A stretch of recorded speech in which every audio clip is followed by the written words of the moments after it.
अब कुछ ये त्रिकोणमिति के बहुत इंपॉर्टेंट क्वेश्चन हैं जो रिक्त स्थान के रूप में भी पूछे जा सकते हैं, एमसीक्यूज के रूप में भी पूछे जा सकते हैं या एक नंबर में भी पूछे जा सकते हैं। ये सभी प्रकार के जो क्वेश्चन हैं ये किसी भी तरीके से आपसे पूछे जा सकते हैं। यहाँ पर मैंने एमसीक्यूज के माध्यम से लिए हैं पर मैं हल करना भी बता रही हूँ यहाँ पे।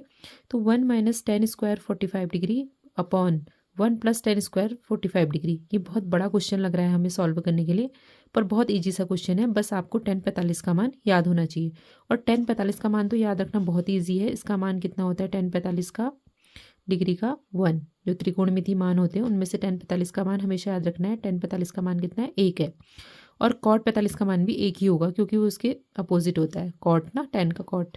तो अब यहाँ पर जो है स्क्वायर है, ठीक है। तो अगर हमने इसको हल करना है तो 1 - 10 स्क्वायर 45, तो 10 45 का मान अगर 1 है तो 1 का वर्ग हो जाएगा, 1 का वर्ग 1 ही होता है, ऐसे ही 1 का वर्ग यहाँ हो जाएगा। तो यहाँ पे हम लिखेंगे 1 - 1 1 + 1, तो कितना आ जाएगा यहाँ पे 0 और 1 कितना आ गया 2। तो 2 से 0 को डिवाइड करेंगे तो कितना आएगा आंसर 0, ठीक है। तो यहाँ पे क्या आ गया 1 - 1 कितना आ गया 0 और 0 को जब किसी से डिवाइड किया तो वो भी क्या आता है 0, तो आंसर कितना आ गया 0। तो आपको हल करने के लिए ऐसे कीजिएगा, ऑप्शन में है तो इस तरीके से कीजिएगा। 2 10 30 डिग्री अपॉन 1 - 10 स्क्वायर 30, यहाँ पे भी 10 30 का मान आपको याद रखना है। 10 30 डिग्री का मान कितना होता है 1/√3। तो बस इसमें रख दीजिए 2 × 10 30 1/√3 और यहाँ नीचे 1 - 1√3 इसका वर्ग है, ठीक है। अब 2 से इसको करेंगे, अंश को गुणा करेंगे, 2 × 2 √3। अब आपको जो है यहाँ अपॉन में लिखना है, 1 को 1 से मल्टीप्लाई करेंगे तो 1 आएगा, √3 को √3 से करेंगे तो 3 आएगा, अंडर हट जाएगा, ठीक है, 1 इतना।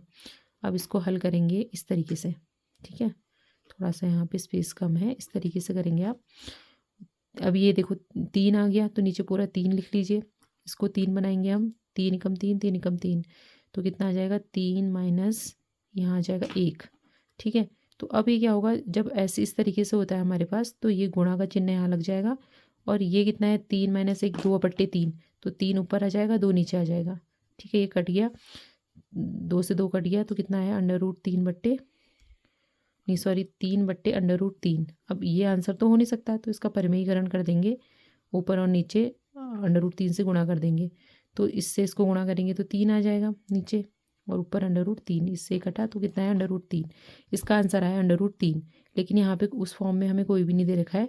तो √3 किसका मान होता है 60 डिग्री का, tan 60 डिग्री का √3 हमारा आंसर है, इससे मैच कर रहा है तो ये आ गया, ठीक है।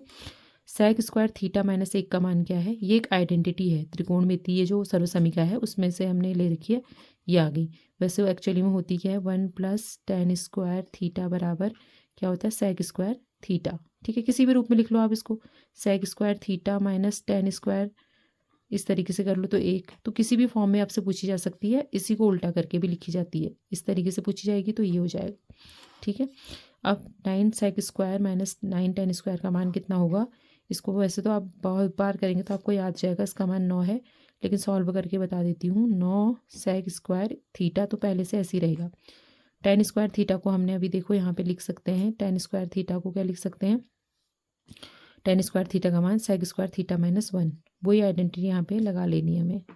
तो अब हमारे पास क्या है 9 sec स्क्वायर थीटा पहले से ही है, 9 sec square theta minus minus plus, ये कट गया, आंसर आया 1, नहीं सॉरी 9 से अंदर गुणा करेंगे तो यहाँ पे कितना आ जाएगा 9 आ जाएगा, तो ये 9 आ गया, ठीक है। इस तरीके से हम इनको